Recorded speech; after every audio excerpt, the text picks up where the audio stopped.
ओम पार्थाय प्रतिबोधितां भगवता नारायण स्वयं व्यासेन गिरतां पुराण मुनिना मध्ये महाभारतम् अद्वैतामृतवर्षिणी भगवती अष्टादशाध्यायिनी अम्ब त्वामनुसंदधामि भगवद्गीते भवद्वेषिणी।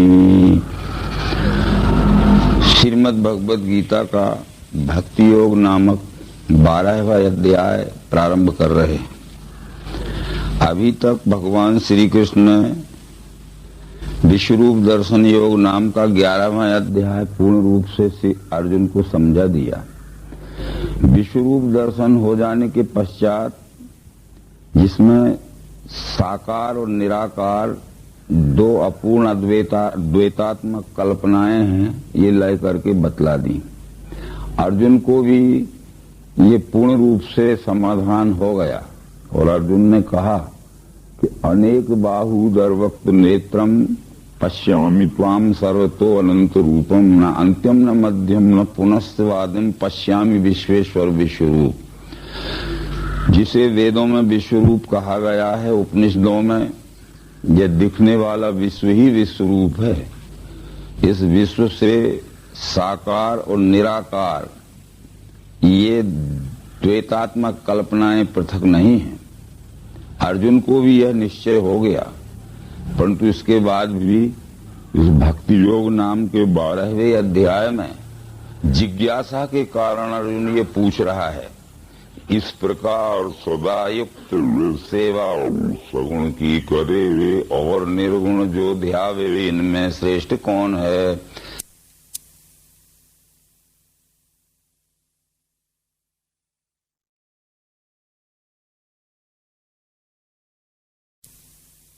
इस प्रकार हमने ये समझ लिया कि सगुण निर्गुण आदि अपूर्ण ज्ञान की कल्पनाएं सब इस अखंड विश्व रूप में विलय हो गईं। फिर भी सगुण को मानने वाले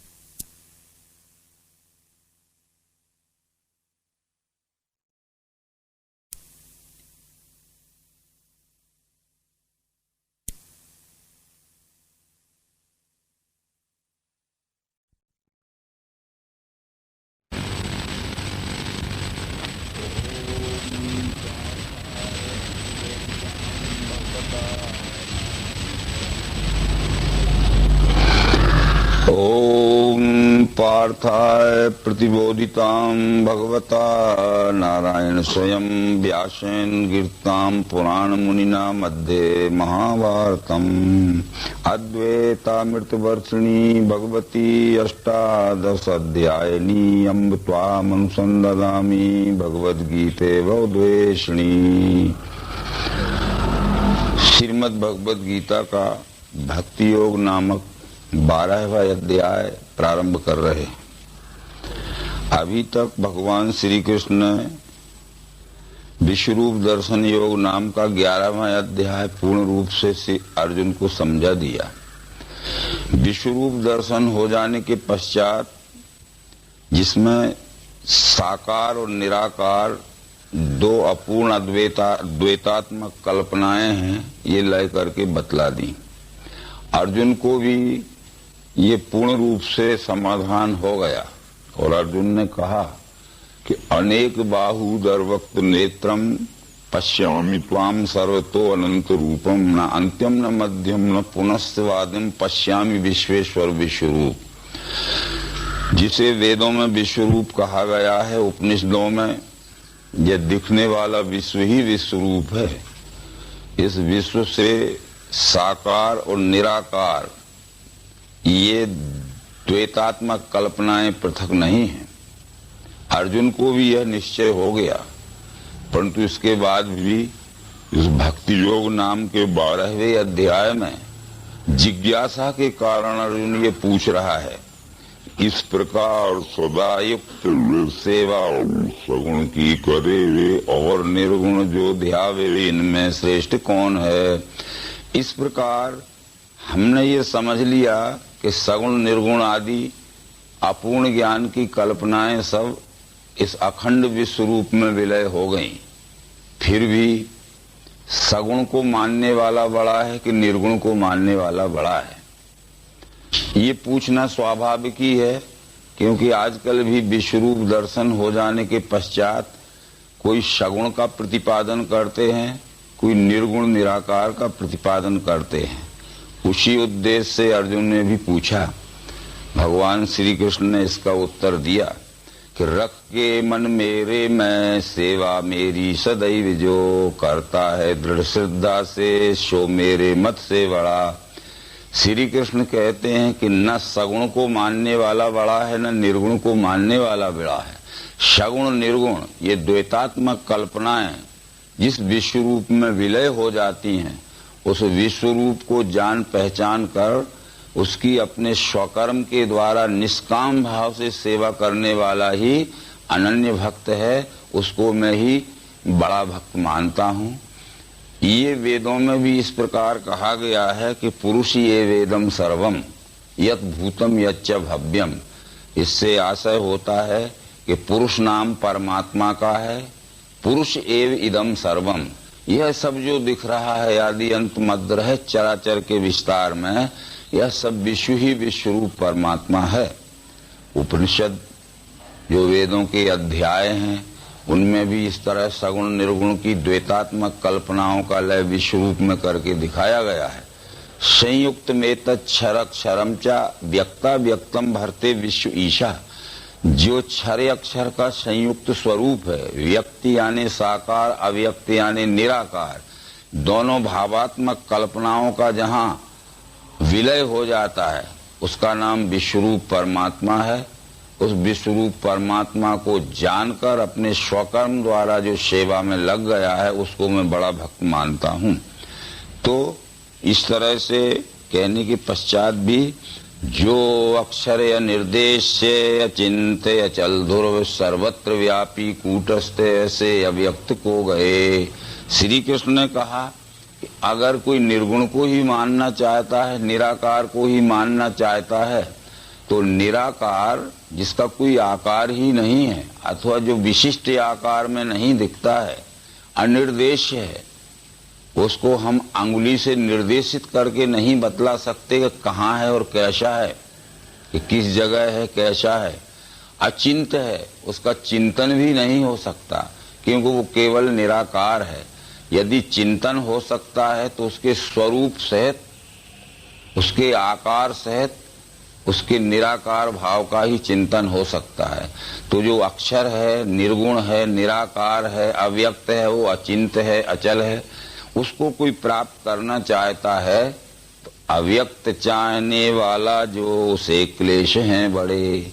गति अव्यक्त की पावे नर अत्यंत कष्ट से।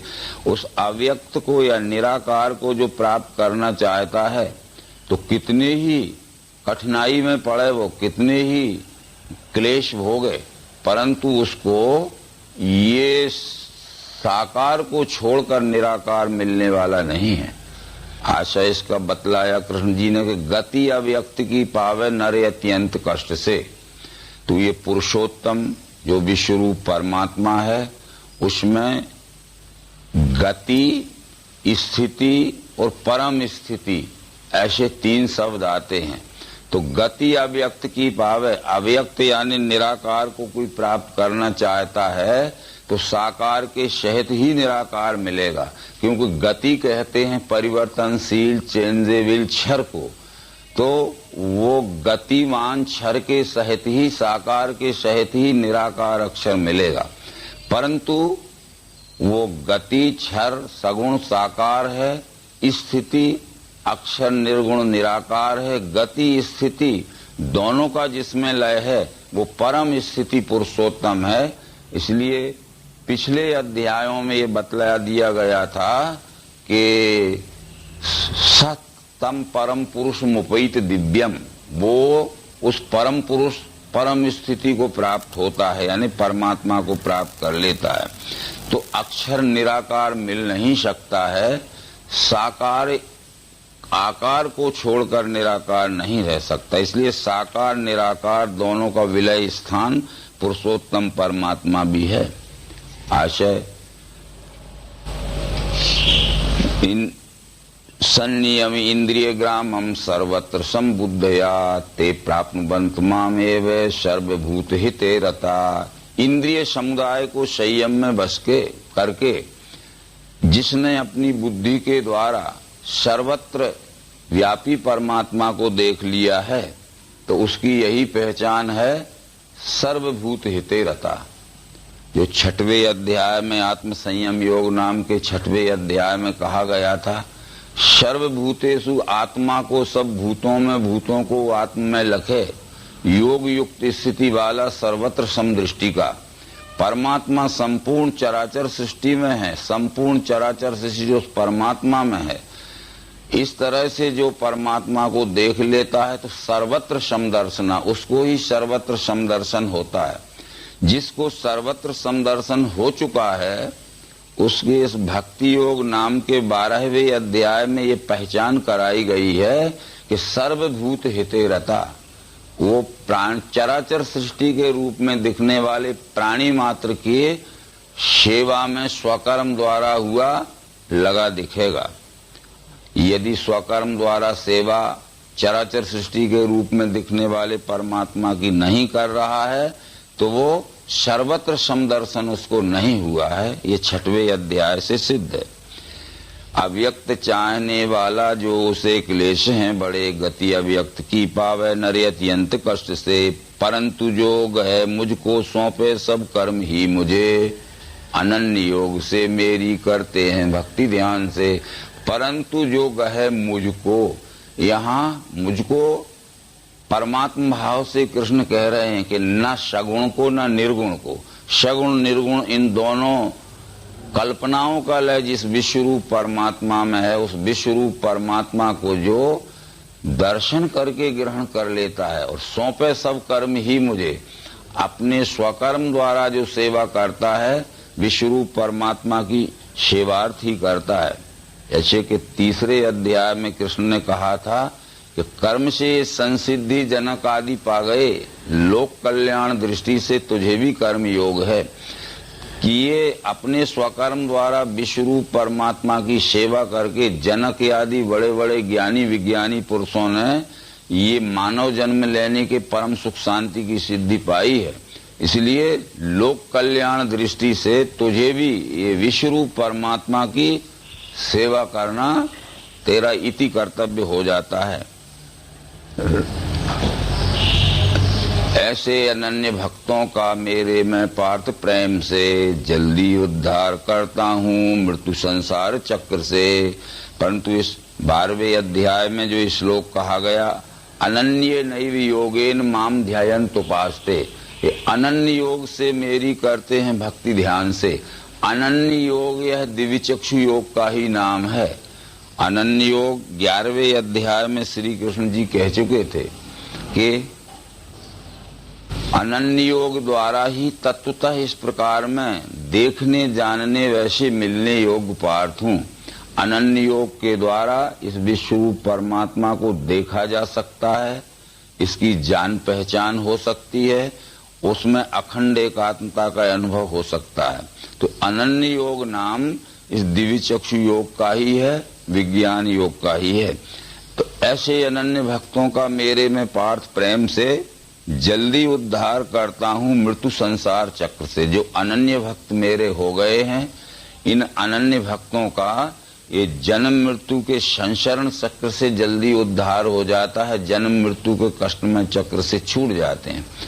अनन्य भक्त के विषय में श्री राम ने भी रामायण में भक्त प्रवृत्त मारुति हनुमान को समझाया था कि सो अनन्य जाके यस मति न टरे हनुमंत, मैं सेवक सचराचर रूप स्वामी भगवंत।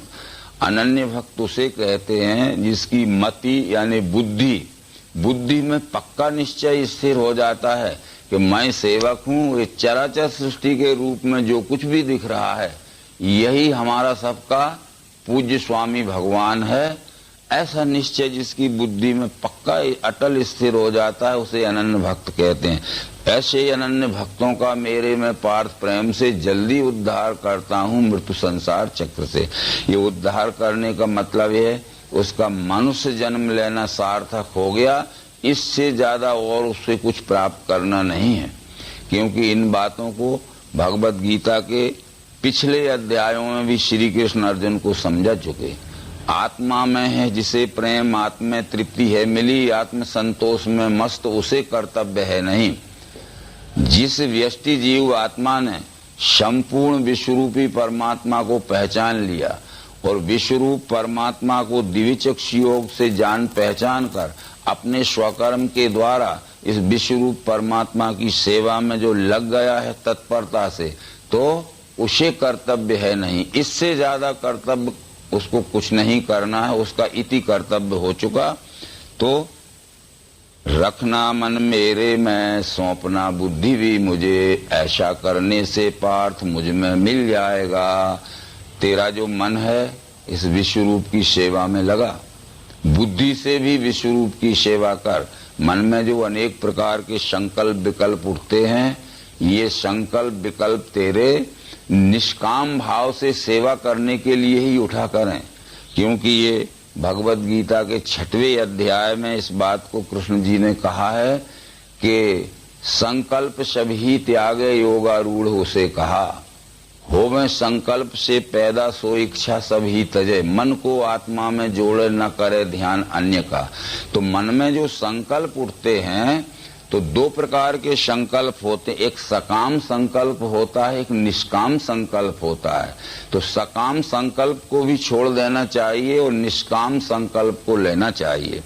तो इस तरह से अपने मन को भी निष्काम संकल्प से विश्वरूप की सेवा में लगा, अपनी बुद्धि को भी विशुद्ध अवस्था में करके इस विश्वरूप की सेवा में लगा। ऐसा करने से पार्थ मुझ में मिल जाएगा। यदि तू चित्त को स्थायी मुझ में रख सकता नहीं तो मेरे प्राप्ति की इच्छा पार्थ अभ्यास से करो। अब यहाँ एक बात आती है कि यदि मन बुद्धि भी हमने समर्पित कर दिए विश्वरूप की सेवा में, परंतु हमारा चित्त अभी समर्पित नहीं हुआ, जब तक ये चित्त समर्पित नहीं होगा तब तक विश्वरूप की वास्तविक सेवा नहीं हो सकती। पातंजलि योग शास्त्र ने इस विषय में समझाया है कि योगा चित्त वृत्ति निरोधा, यानी चित्त पूर्ण एकाग्र जब हो जाएगा तदा दृष्टा स्वरूपे अवस्थानम, तभी ईश्वर के स्वरूप में उसकी स्थिति होगी। पर ये चित्त स्थिर कैसे होगा, तो उन्होंने अभ्यास वैराग्याभ्याम तन निरोधा, अभ्यास करते जाओ, निरंतर अभ्यास करते जाओ। ये विश्व ही परमात्मा है, इसकी हमारे स्वकर्म द्वारा चित्त लगाकर सेवा करना है। तो निरंतर अभ्यास करने से और जो आसक्तियों के संस्कार हैं हमें, व्यष्टि सुख भोग की तृष्णा, अति तृष्णाओं के संस्कार हैं, वो धीरे धीरे छोड़ते जाओ तो हमारा चित्त पूर्ण रूप से परमात्मा में विलय हो जाएगा। परंतु ये अभ्यास किसे कहते हैं? वो अभ्यास वैराग्याभ्याम तन निरोधा। शास्त्र ने ये कहा कि तत्र स्थितौ यत्नो अभ्यासा, स्थिति प्राप्त करने के लिए जो हम प्रयत्न करते हैं उसका नाम अभ्यास है। यानी किसी प्राप्त वस्तु में स्थिति प्राप्त करने के लिए जो हम निरंतर प्रयत्न करते हैं उस प्रयत्न करने का नाम अभ्यास है। तो ये अभ्यास लंबे समय में पूर्ण हो सकता है, परंतु हो सकता है। तो इस तरह से यदि तू चित्त को स्थायी मुझ में रख सकता नहीं तो मेरे प्राप्ति की इच्छा पार्थ अभ्यास से करो। अभ्यास क्या है? तत्र स्थितौ यत्नो अभ्यासा, स्थिति प्राप्त करने के लिए जो प्रयत्न किया जाता है उसका नाम अभ्यास है। परंतु परमात्म स्थिति प्राप्त करने के लिए वो दिव्य चक्षु योग का अभ्यास निरंतर करते रहने से हमारी स्थिति पक्की होती है। अभ्यास भी न होवे तो कर्म मेरे लिए करो, मेरे उद्देश्य से कर्म करने से भी मुझे मिले। यदि अभ्यास भी नहीं हो रहा है तो बहुत मोटा ज्ञान तो ये है कि तुझे ये निश्चय हो चुका है अर्जुन कि ये सब विश्व ही विश्वरूप परमात्मा है, तो अपने शरीर इंद्रियां मन बुद्धि चित्त आदि से ऐसा ही मोटा ख्याल रख के करना कि मेरा जो भी कर्म हो रहा है प्राणी मात्र के रूप में दिखने वाले विश्व रूप की यथोचित और यथाशक्ति सुख शांति पहुंचाने की सेवा के लिए हो रहा है। यहाँ एक प्रश्न उठ सकता है कि जब विश्व ही विश्व रूप परमात्मा है जो चराचर सृष्टि के रूप में दिखना है, तो इसकी सेवा करने पर फिर तो ये कहीं मारना पड़ता है, कहीं काटना पड़ता है। तो ये सेवा में ये मारना काटना ये तो विश्व रूप की सेवा के अंतर्गत नहीं हो सकता, ये तो बड़ा हिंसात्मक कर्म है। परंतु हमारे पिंड शरीर की ओर हम देखें, या हमारा पिंड शरीर ये पूर्ण स्वस्थ रहता है, पूर्ण आरोग्य में रहता है, तो हम इसके लिए किसी भी प्रकार का औषधि उपचार नहीं करते। पर जैसे हमारे आंत्रों में ये फोड़े हो जाते हैं, अल्सर हो जाते हैं, हमारी जहाँ लार्ज इंटेस्टाइन में स्मॉल इंटेस्टाइन जुड़ती है, छोटी अतड़ी में बड़ी अतड़ी जुड़ती है, वहाँ अपेंडिसाइटिस हो जाती है, हम मृदु औषधियाँ करते हैं। यदि मृदु औषधियों का उपाय जब निष्फल हो जाता है, तब हम वाखुशी से अपने ही शरीर का ऑपरेशन हम ही करवा लेते हैं। तो ये हम प्रेम से ऑपरेशन करवाते हैं, बैर से हमारे अतड़ियों को नहीं काटते। इसलिए इस विश्व रूप में अगर कहीं विघातक, विश्व रूप में विषमता फैलाने वाले ये विकार पैदा हो गए हैं मानव जगत में, तो पहले समझा के उन विकारों को साम्य भाव से दूर करिए। यदि समझाने से दूर नहीं होते हैं, तो जैसे हमारे शरीर में हम ही प्रेम से ऑपरेशन करा लेते हैं, वैसे यथोचित सेवा में ऑपरेशन भी कर दीजिए। जैसे श्री रामचंद्र जी जब इस मानव जगत में आए, तो ये रावण, कुंभकर्ण आदि बड़े बड़े फोड़े थे इस विराट स्वरूप में। बहुत समझाया, बहुत मृदु औषधियां की, परंतु जब ये निष्फल हो गया सब उपाय, तो श्री रामचंद्र जी ने स्पेशलिस्ट सर्जन होके कुंभकर्ण, रावण आदि फोड़ों का ऑपरेशन कर दिया। तो उसके साथ में लक्ष्मण जैसा असिस्टेंट सर्जन भी आया, हनुमान कंपाउंडर, और ये अंगद, सुग्रीव, जामवंत आदि ये सब ड्रेसर वगैरह बन के आए थे। इस विराट के फोड़ों का इलाज ऑपरेशन करके कर गए। वही हाल द्वापर में हुआ। कृष्ण एक ऐसे आध्यात्मिक डॉक्टर आए, आध्यात्मिक, तो उन्होंने भी दुर्योधन, दुशासन आदि, कंस, दुर्योधन आदि को ये सब समझाने पे जब नहीं माने, तो प्रेम से ही ऑपरेशन किया है। इसका मतलब है कि विश्व रूप की यथोचित सेवा करना है, इसको न भूलिए। जहाँ काटना पड़े वहाँ समझाने से काम नहीं चले तो काट दीजिए, और जहाँ समझाने से काम चलता है तो वहाँ काटना मत करिए। यदि हम अहिंसा ही परमो धर्म मान लें कि भाई विश्व रूप की सेवा में किसी को जोर से बोलना दुख होगा, किसी को दंड देना दुख होगा, तो ये तो विश्व रूप की सेवा के अंतर्गत नहीं। हम अपने शरीर के लिए ही कई वक्त ऐसा करते हैं कि हाथ कटवा लेते हैं, पांव कटवा लेते हैं, अंगुली में हमारा घातक फोड़ा हो जाता है, औषधि करने पे ठीक नहीं होता तो अंगुली कटवा लेते हैं कि पूरे शरीर की तड़फन बंद हो जाती। तो पूरे विराट को सुख शांति पहुंचाने के लिए और विराट के अंश स्वरूप अत्याचारी अगर कुछ घातक हो गए हैं तो उनको समझा के न माने तो उनको दमन कर दीजिए। ये यथोचित, तो अभ्यास भी न होवे तो कर्म मेरे लिए करो। तुमको मैं ये सलाह दे रहा हूँ कि अर्जुन तुम्हें योगी बनना है।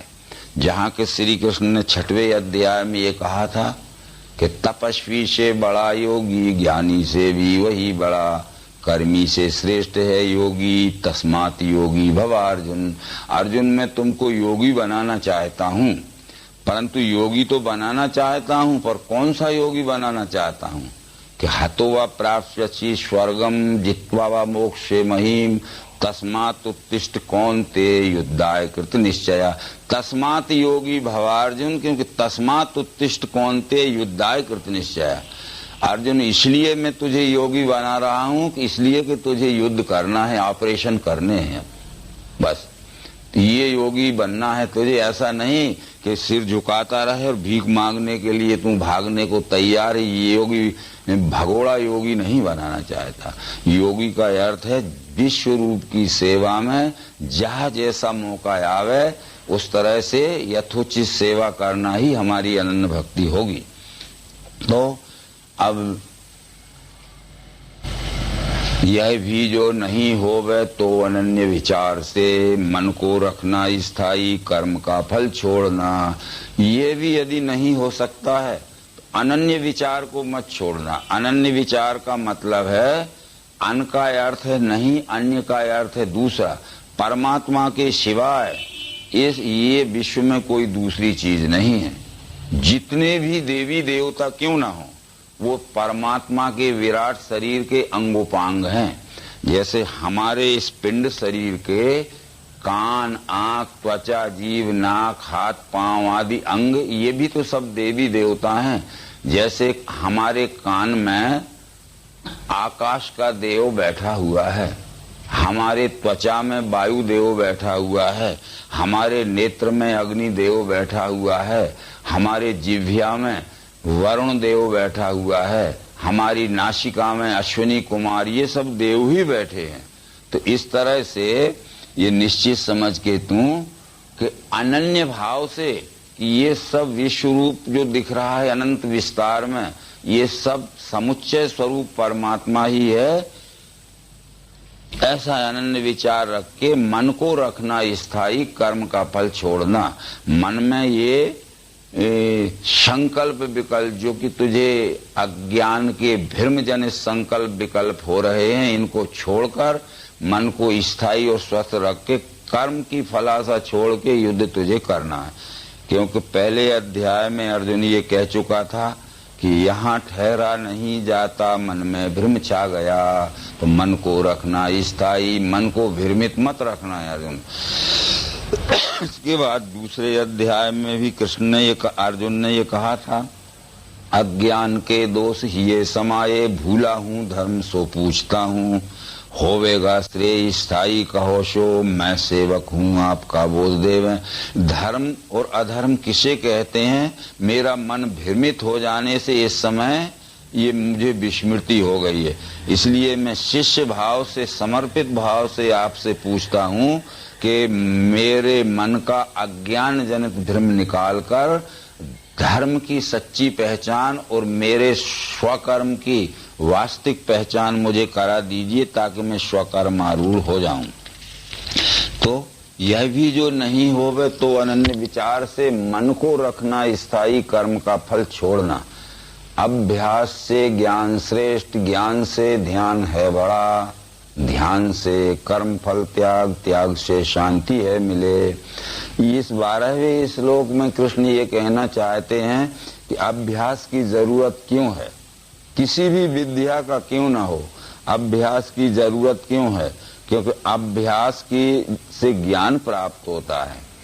और ज्ञान की जरूरत क्यों है? कि ज्ञान से पक्की पहचान हो जाती है कि ये विश्व ही परमात्मा है, यानी अभेद दर्शनम ज्ञानम। जो हमें भेद दिख रहा है, जो हमें द्वैत दिख रहा है, तो द्वैत में अद्वैत का दर्शन कराने वाले बोध का नाम ही ज्ञान है। इस तरह की भगवत गीता के 4थे अध्याय में भी कृष्ण जी अर्जुन को समझा चुके हैं। वो कह रहे हैं कि द्रव्य के यज्ञ से श्रेष्ठ अर्जुन ज्ञान यज्ञ है, अंत में सब कर्मों का लय है ज्ञान यज्ञ में। तुझे वो ज्ञान देवेंगे ज्ञानी तत्वज्ञ जो लखें, दंडौत प्रश्न सेवा से ध्यान में रखना उसे, जिसके जानने से ये मिटेगा मोह पांडव, फिर तू मेरे तेरे में देखेगा द्वैत है नहीं। तो वह ज्ञान तुझे तत्वदर्शियों के पास मिलेगा और वो तत्व दर्शन कराने वाला ज्ञान देंगे, जिससे जितनी भी ये चराचर सृष्टि दिख रही है इसमें तुझे जो भिन्नता दिख रही है उसमें अभिन्नता का अनुभव हो जाएगा। ये बात बार बार भगवत गीता में समझाई गई है। आगे भी 13वें अध्याय में कहने वाले हैं कि अभिन्न भूतों से जो है वो हमें भिन्न दिख रहा है। तो इस तरह से ये ध्यान, देखी हुई वस्तु के स्थायी स्मरण को ध्यान कहते हैं। जब तक हम वस्तु को नहीं देख लेते तब तक उसका ध्यान नहीं हो सकता। जैसे जिन व्यक्तियों ने आज तक मुझे नहीं देखा था, मेरा नाम सैकड़ों बार सुन लेते और अपने मुंह से कह भी लेते थे, पर इस स्वरूप का ध्यान नहीं हो सकता था। आज मुझे देख लिया है, मैं सैकड़ों किलोमीटर दूर भी चला जाऊं परंतु मेरा नाम सुनते ही मेरे स्वरूप का ध्यान हो जाएगा। इसलिए जो लोग ध्यान योग करने बैठते हैं उनकी वो निरी कल्पना का ध्यान है। जब तक वस्तु को प्रत्यक्ष देख नहीं लेते, जान पहचान नहीं लेते, तब तक उसका ध्यान नहीं हो सकता। इसलिए ध्यान जब हो जाता है तो कर्म फलाशय अपने आप छूट जाती है और फिर परम शांति मिल जाती है।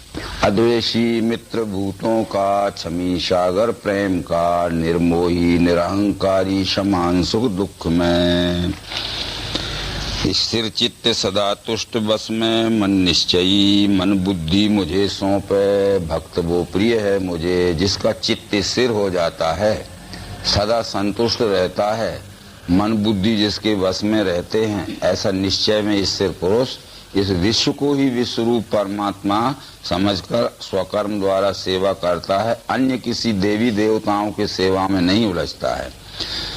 दुखी लोग नहीं करता आप होता नहीं दुखी, हर्ष क्रोध भय त्रास मिटे वो प्रिय है मुझे, उसका कोई भी कर्म ऐसा नहीं होता है जिससे प्राणी मात्र को किंचित किसी प्रकार का दुख हो। इसलिए परिणाम स्वरूप उसको भी अपने प्रारब्ध में दुख नहीं भोगना पड़ता।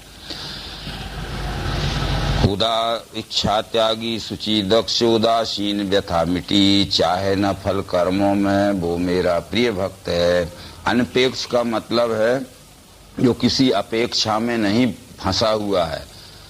अपेक्षा कहते हैं उस द्वंद्व को, जैसे सुख दुख मान अपमान निंदा स्तुति हर्ष शोक आदि, इन द्वंद्वों से जो ऊपर चला गया है, सापेक्षता से जो ऊपर चला गया है और निरपेक्षता में पहुंच गया है।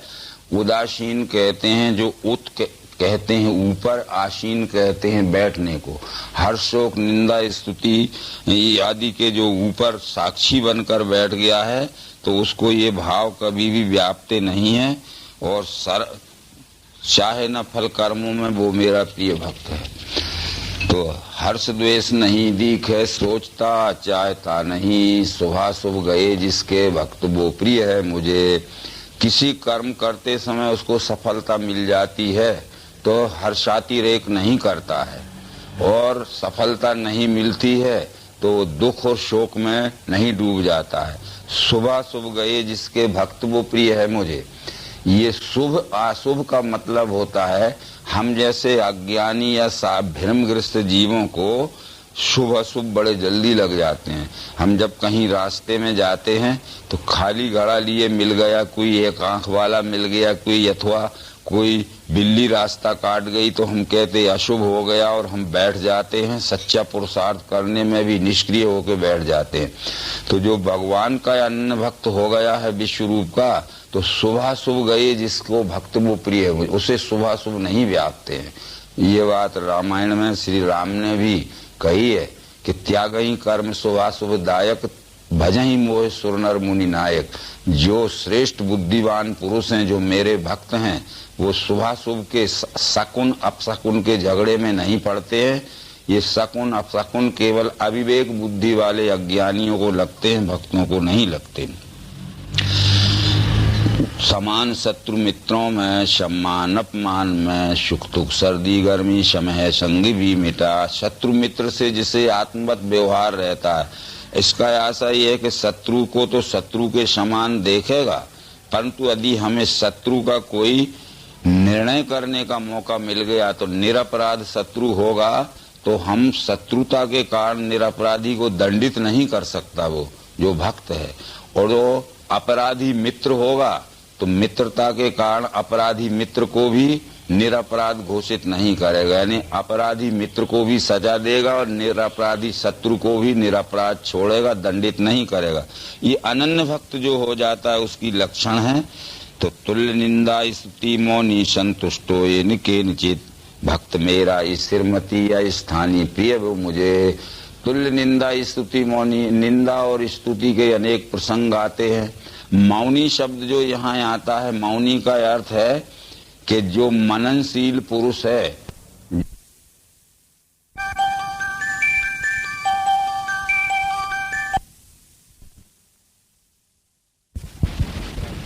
आदि शंकराचार्य ने कहा है कि इति तद भवेद मौनम सताम सहज संगीतम, गिरा मौनम तु बालानाम प्रयुक्तम ब्रह्मवादवी।